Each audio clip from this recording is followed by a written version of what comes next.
Hello, YouTube! Welcome back. My name is Tanis Fugit. Welcome to the Fugitive Theater.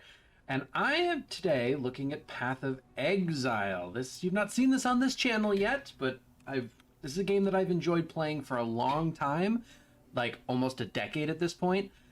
But I've specifically really enjoyed it as a casual player. I know, that's a weird thing for Path of Exile, right? Who's a casual in Path of Exile anymore? Well, I am. And I really just enjoyed the game at a sort of very low level, but I really do enjoy playing it. And one of the things that I want to talk about today is the build that I am using for this league for just leveling. Now, when I say I'm a casual, what does that actually really mean, right? Well, it means that, first of all, I've really never beaten any of the larger endgame bosses, like ever. I don't even really know what the process is to getting to them, right? For me, the furthest I've ever really gotten is like, I don't know, moderate way through the mapping atlas, right? Through the atlas, right? That's about it. And like those end game bosses never even really crossed my mind. I don't play hardcore. I don't know why you would. I'm going to be honest.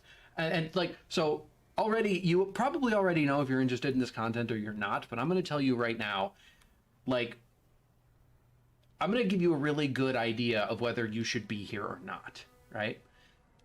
If you have never heard of POE at all, Path of Exile, but you're interested in it and you've seen some things, and it maybe piques your interest a bit, I'm probably going to be a good place for you to start, because I don't really know that much about the game, but I know enough to get you started, pique your interest, and point you in the right direction to find the stuff that you're looking for.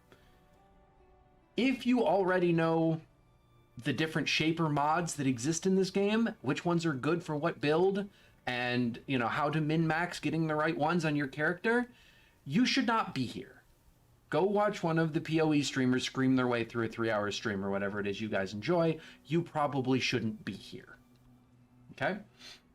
Now, that being said, where am I right now? I am actually towards the end of the leveling experience, and I'm about to enter into that sort of end game period of the game.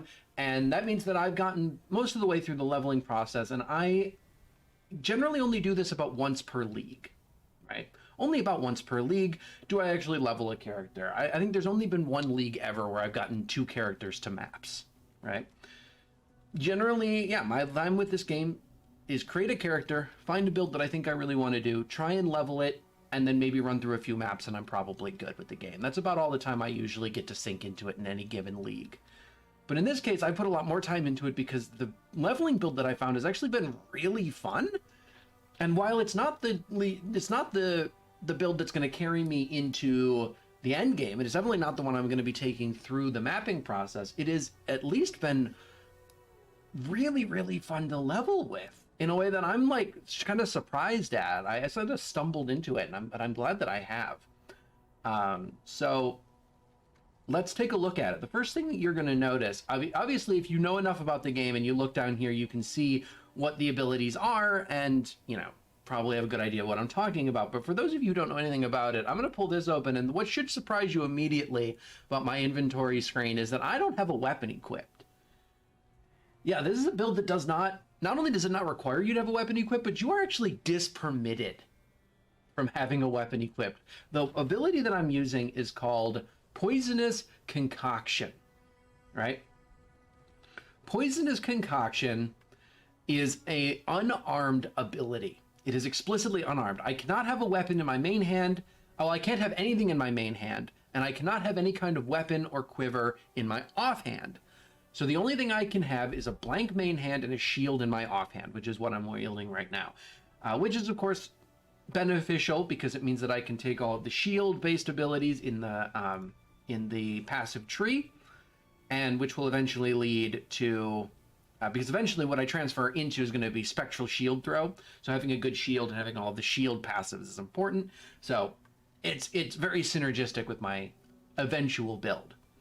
What is Poisonous Concoctions and why is it so cool? Well, first of all, I don't need a weapon, and I can't have a weapon, so it cuts down on my need of like trying to figure out how I'm getting a good weapon while I'm leveling, right?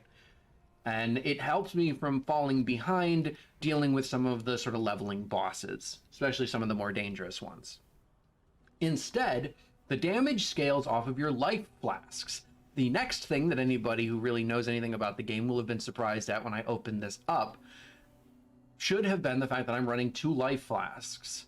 Now, that's not entirely unusual. There are people that will just run 2 or even more life flasks, especially during leveling, just so that you don't die randomly to some random boss hit or something. But I'm running 2 of them specifically because one of the things that Poisonous Concoction does is that whenever I cast the ability and I throw the Poisonous Concoctions, it drains a charge from one of my life flasks. And it does more damage based on how much life recovery is inherent in the life flask. So instead of upping your weapon constantly to do more damage, you are increasing the life recovery rate of your flasks. So as you get bigger and better flasks, Poisonous Concoction does more and more damage. This is really cool because you want to be increasing your life flasks anyway. And so it just, basically you're killing 2 birds with 1 stone whenever you upgrade your life flasks. You're just doing more damage. Another interesting thing about Poisonous Concoction is that when you throw it, you actually throw multiple of these bottles that explode. And each one of them is sort of a projectile, so they can be things like forked and splitted, and you can have, projectile. I'm running greater volley support, for instance.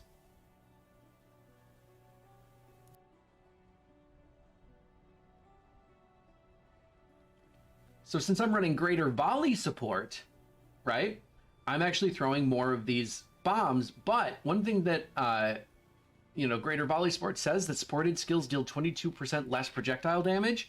Well, the bottles themselves are not projectiles. They don't do projectile damage. While they fly through the air as projectiles and their effect is based on where those projectiles end up, the projectiles themselves don't do any damage. So greater volley just increases the number of projectiles you're throwing and doesn't affect the damage at all. There's so many ways to scale this ability and make it stronger, and it avoids a lot of the downfalls and balancing of other projectile-based effects. Now, of course, that means you can't increase the projectile damage either, and of course, something like greater volley support is supposed to be offset by effects that increase projectile damage. So, but still, this works quite nicely. I find that it's relatively quick. The effects stack on top of each other really nicely when you're throwing it, and it does damage so quickly. And there's sort of 3 stages of damage that are done by Poisonous Concoction when it hits an enemy. The first thing is that the projectile flies through the air. When it finds its eventual target, when it comes to a rest, it explodes, right? The first thing it does is a little bit of explosion damage. It's actually not much. It's very, very small, but it does actually do a small amount of physical explosive damage, right? The major thing that it does is chaos damage. As you would expect, it's Poisonous Concoction. It deals a ton of chaos damage. And each one of the projectiles deals that damage in an AoE. And where they overlap, that damage is actually multiplied. So each one of the flasks, when thrown, does that amount of chaos damage on hit.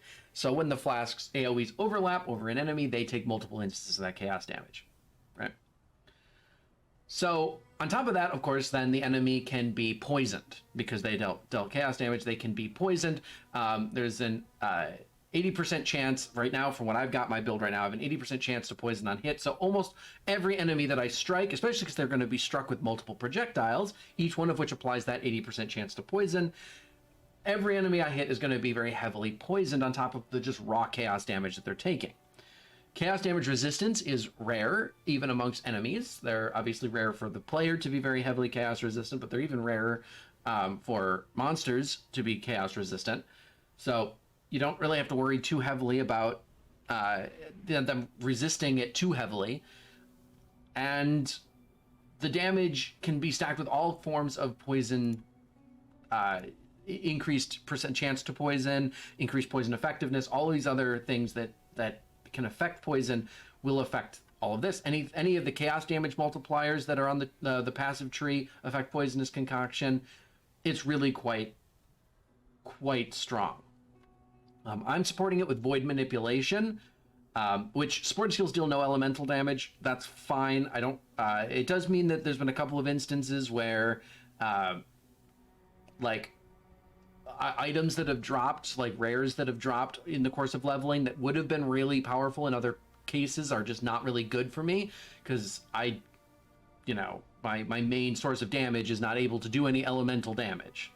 That's just sort of, it's a bit unfortunate, but a huge increase in chaos damage means that my concoctions just deal insane tons of damage. I'm also supplying it with chance to poison support, just to make sure that I get that poison effect on to like everybody that I hit, right? I'm also supporting myself with basic auras, and I have an ancestral protector for bosses mostly. I almost never pop ancestral protector for anything other than like the biggest bosses. I'm also running steel skin. Steel skin I pop all the time. I'm popping flame dash, steel skin, and then poisonous concoction every fight. Ancestral protector occasionally, and then I'm cycling through. I have increased global crit chance. I believe any and all of this damage from poisonous concoction can crit. I don't see any reason why it can't. So especially the raw poison damage can definitely crit. So having increased crit chance is really, really nice. I'm running a bismuth flask because my elemental resistances are not capped. They're actually quite far from it because I'm really bad at assembling gear while leveling. That's just, me being a casual player and not really putting that much thought into the specific items that I'm pulling.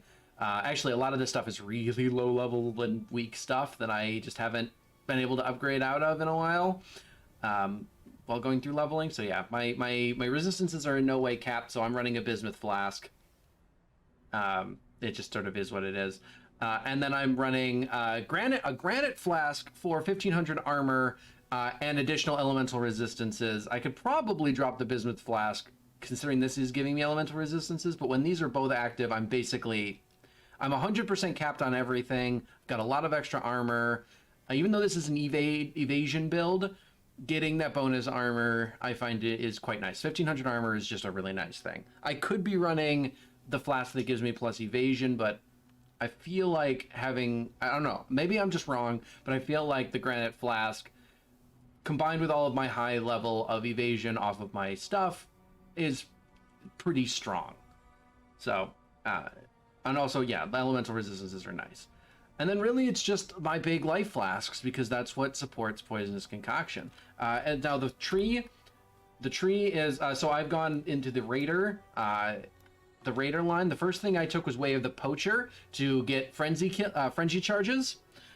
Frenzy charges are just really quite strong because there's a lot of things on the tree that support frenzy charges, like 8 increased damage per frenzy charge, charge mastery, 3% increased damage per frenzy charge, right? Frenzy charges are just nice. Plus they make me move faster. It's just really strong for that. The second one that I picked up when I did the Cruel Labyrinth was Quartz Infusion. I'm constantly phasing, and I have a really high chance to suppress spell damage. It's just really hard to nuke me down with spell damage, although not impossible, especially if it's if I'm between my flasks, and I've got my elemental resistances are not capped out. I actually take I evade a lot and I can suppress a lot of spell damage. Eventually, I'm also going to take Avatar of the Veil, in which my enemies will, because I'm going to be constantly phased, I will be 50% chance to avoid elemental ailments while I am phased. So I won't be able to be it'll be much harder for me to be burned, shocked, frozen, stuff like that.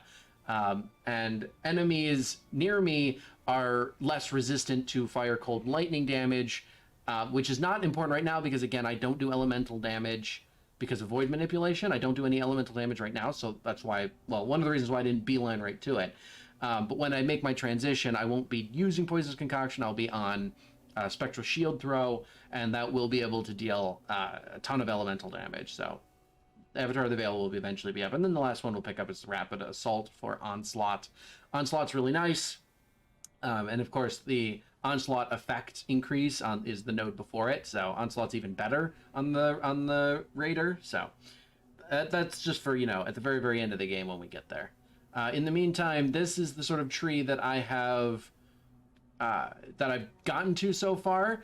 You'll notice that there are some of these there's a parts of the tree that are actually about your flasks, and since every time I throw this ability, it actually consumes charges off of my flasks in order to do damage, I need to be regenerating flask charges incredibly quickly, much faster than anybody else has to worry about replenishing their flask. So I've gone deep into the flask mastery parts of the tree where other people would not necessarily want to go.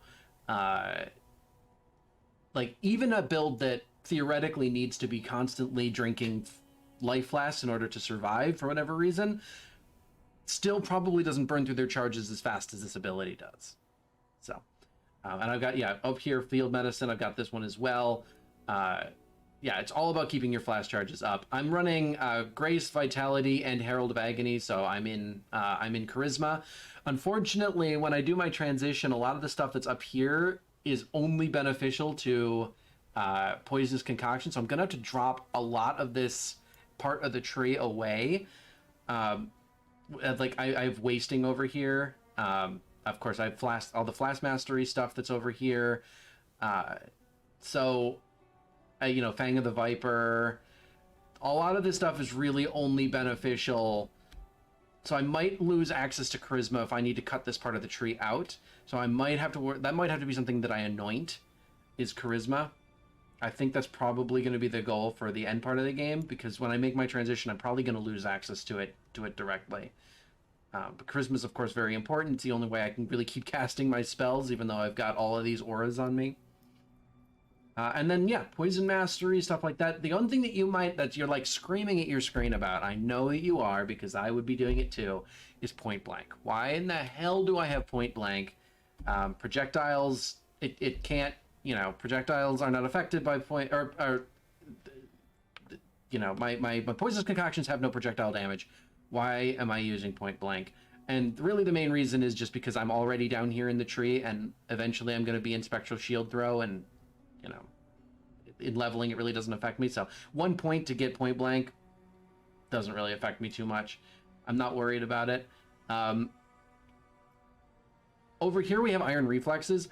I am waffling on Iron Reflexes. I have no idea what the math is behind Iron Reflexes, why you would or would not go for Iron Reflexes. So right now, even though I'm in the area, because a bunch of shield-based stuff is up here, so even though I'm in the area, I have no idea if I want Iron Reflexes or not. Literally no clue. I have absolutely no idea if I want Iron Reflexes. I have no way to determine if that's a good idea or not. So for now, I have not taken it, and I'm moving past it. So yeah, that's kind of it for this. 166 strength is actually buffered very heavily by some of the items that I have equipped, which is kind of proven to be problematic in the leveling, because Steel Skin and Ancestral Protector both, you know, have pretty high strength requirements at their higher levels. And I've gotten to the point where, like, in order for me to use these skills at the level that I've gotten them to, I kind of have to keep my highly, like, pumped up strength. So right now you'll notice that I have not leveled up a lot of these skills, and Vitality as well. Well, actually, I could probably level up Vitality. It's got a relatively low strength requirement. But like I'm trying to get to the point where I can actually support that level of strength requirement on my own without the super buffed up items, because I don't know, especially once I hit maps, I'm going to start replacing a lot of this stuff. And so I don't know, and that's coming up relatively quickly. So I just want to make sure that I can make the transition as cleanly as possible. And I don't like box myself into a situation where I'm like, well, you know, Steel Skin is two levels higher than I can actually use it at, so I've got to buy a whole new level 1 Steel Skin and level it up from the beginning. You know, I don't want to do something like that. So I'm working my way through this part of this of the tree, which has a bunch of places that increase your strength. So I'm going to try and get, like, you know, raw strength out of this part of the tree as efficiently as possible. And then we'll see whether I want to level these guys up. But that's sort of where I am right now. I'm about to hit a weird transition point, because again, we are, like I said, I'm at the end of, I've just started Act 10. Chapter 10. We're at the end of Act 2, and we are, going to move into maps before too much longer here. So I think really the only other thing I want to do in this video is pop up into the first combat area of chapter 10 here and just sort of run through a little bit, run through a couple of enemies, see if we can find a rare, and some things just to sort of show. So yeah, I've got my stuff on, so let's just sort of move through here. Oh, I forgot that it's the beginning of 10, so I have to oh, there's one. So as you can see, like, I just deal so much damage. I can cut through level trash like nothing. I can cut through, so I cut through trash like it's absolutely nothing. I cut through rares in like 2 hits. And pretty much anything except the weirdest mods on magic groups. Like, I'm effectively, like, here's a big magic group. They're physically resistant. Like, who cares? I deal almost no physical damage. There's almost no enemies, and it's very, very rare for enemies to come in with any amount of chaos resistance, so they just immediately die. Obviously the trash dies in like 1 hit, but that's trash, right? But even like most rares will die in like 2, and almost every magic group dies in one overall hit. Oop, that was a bad flame dash. There you go. Like, yeah, they're all dying in 1 anyway. Like 1, 2, 3, 4. Well, that took like 6, but I think he, but it doesn't matter how long it takes, because each attack takes almost no time. I'm regenerating my health as fast as I'm spending it, right? Oh, contract, cool. And yeah, it's fun, it's quick, you have to aim a bit. Like, I know that's a bad thing to some people. Some people just want to hit one button and run through and do nothing and, play your minion builds. And I like minion builds. So like but even when I play minion builds, I like, marking my targets with each fight and stuff like that. And, and like aiming my shots, stuff like that. But I know that there are lots of people who like to play like cyclone builds and, where they're like whirling dervishes. I forget the name of the ability where you just like spin and then you dash and you spin and you dash and you spin. But yeah, that's it. I mean, I'm just sort of aimlessly wandering around a map now for no good reason. So, but it's fun. It's quick. It's fast paced. It's as fast paced as you want it to be. It's obviously not a movement based ability in its own right, but each attack action is so fast that you can like throw a couple shots, flame dash away, and throw a couple shots, flame dash away, and a lot of that damage is going to come. The only time you have to really stop is with a rare like this, right? He's enraging as he loses life, so he's going to hit me harder, but like, that's it. Really simple. Like, the gameplay is about as simple as it gets. There's nothing to it. And as far as leveling goes, I have found it to be the smoothest leveling I have had since I ran a minion build. It's the smoothest leveling I've had since I ran a minion build. So highly recommend this leveling build. You don't have to worry about a weapon. Take all your, ignore all the weapons that are on the ground for pretty much the whole game. It's really easy. You transition into it even by the end of chapter 1, you're able to transition into it. And then you never have to transition out of it until you hit maps, and then you go find something else that you want to transition out of. As for what it transitions out of into effectively, obviously anything shield based, because you're probably going to be running around with a shield, so you're probably going to want to pick up, things that affect your ability to operate with a shield. Obviously, I know I'm way over here with them, but there are some over here as well, I think, that affect like benefits of having a shield. Maybe I'm wrong. I thought there was a couple over here that had like effects if you're wielding a shield. I might be wrong about that. Or maybe I just haven't picked them up yet. Maybe they're like on my to-do list and I haven't picked them up yet. I don't remember. Either way, the point being that they transition nicely into shield builds, but they also transition really nicely into late game bow builds. Because obviously you're starting over here, you can pick up a lot of like you're kind of really in the area to pick up a lot of bow damage and projectile damage stuff. So even though that doesn't help you during the leveling, you can pick up a lot of just life stuff. You can pick up a lot of flask stuff. You can pick up a lot of poison damage stuff. And then as soon as you hit maps and you're going to transition to whatever big crazy bow late game build that you're going to do, you just get a whole bunch of refund points, and you just nuke a whole bunch of this part of the map and just go hard into bow damage and projectile damage skills. And of course, this is the bow league, so you might as well do that.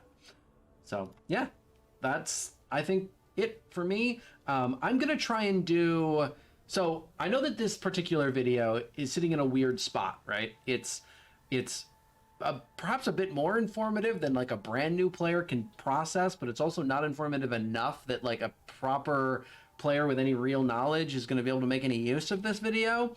So I know that this video is sitting in a weird spot contextually, but I think I want to try doing a like very basic beginner's guide to this game type series, where I, instead of like going from the very beginning, I'll assume that people have some basic knowledge of the game and start talking about like the individual mechanics that you run into, right?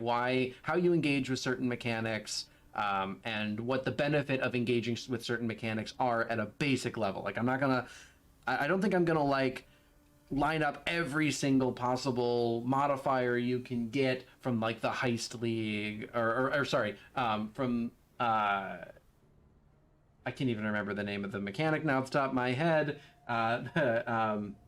The Syndicate. There we go.